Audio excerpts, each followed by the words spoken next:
Bonjour et bienvenue sur notre chaîne. Aujourd'hui, nous allons vous parler de notre thème qui est très capital. Il s'agit du respect de soi et des autres. Aujourd'hui, nous vous montrons comment est-ce que les PS arrivent à inculquer ces valeurs à nos enfants. Le respect de soi, c'est l'une des critères principaux dans toute activité physique. Parce que tu ne te respectes pas, c'est pas sûr que tu vas respecter les autres. Il faut d'abord connaître tes propres limites, accepter de te protéger, suivre les consignes données par l'enseignant. Voici des choses qui prouvent qu'effectivement tu apprends à te respecter.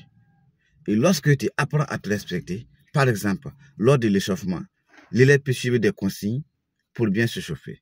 L'élève peut limiter certaines actions pour ne pas se blesser. Ça montre effectivement des signes de respect de soi qui va lui permettre de reconnaître ses faiblesses, ses insuffisances, afin de travailler pour les compléter. Et si, dès le bas âge, ces valeurs ne sont pas inculquées à nos enfants, alors soyons prêts à voir ce qui va suivre.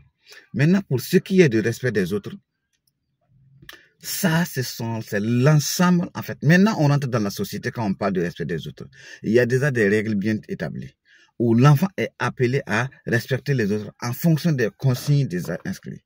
Par exemple, lors des activités physiques, il peut y avoir un affrontement.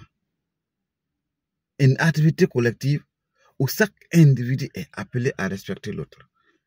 Ou lorsqu'il y a une victoire, qu'il fête sa victoire, mais pas en jouant sur la vie de l'autre. Que lorsqu'il est en train de piétiner quelqu'un sur le terrain, qu'il arrive à dire stop et prend la main de son camarade pour dire relève-toi. Qu'il évite les moqueries. Voici le respect des autres. Et ce sont ces valeurs qu'on construit. Tant que nous n'arrivons pas à inculquer ces valeurs, il nous sera difficile d'avoir des leaders de demain. À chaque fois, on crie que nous n'avons pas de leaders, que nous voulons des gens capables de gérer. Non. Mais qu'est-ce que nous avons fait à leur enfance? L'enfant est le reflet de sa société. C'est la loi du jungle, si on peut le dire. Les valeurs que vous inculquez à vos enfants dès le bas âge, ce sont ces mêmes valeurs que les élèves vont suivre jusqu'à l'éternité. Si dès le bas âge, vous n'avez pas appris à l'enfant comment se respecter, comment respecter son corps, comment respecter sa propre santé, comment suivre les règles, comment travailler en équipe. Si par exemple, vous êtes en équipe, comment les respecter, comment respecter son arbitre. Si ces valeurs ne sont pas inculquées, l'enfant ne pourra pas les appliquer parce qu'il ne peut pas vivre au-delà de ce qu'il a vécu.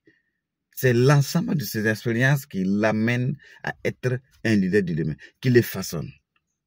Donc, travaillons d'abord à inculquer ces valeurs dès le bas âge. C'est pour ça que l'EPS vient comme un pivot dans l'éducation de l'enfant en milieu scolaire.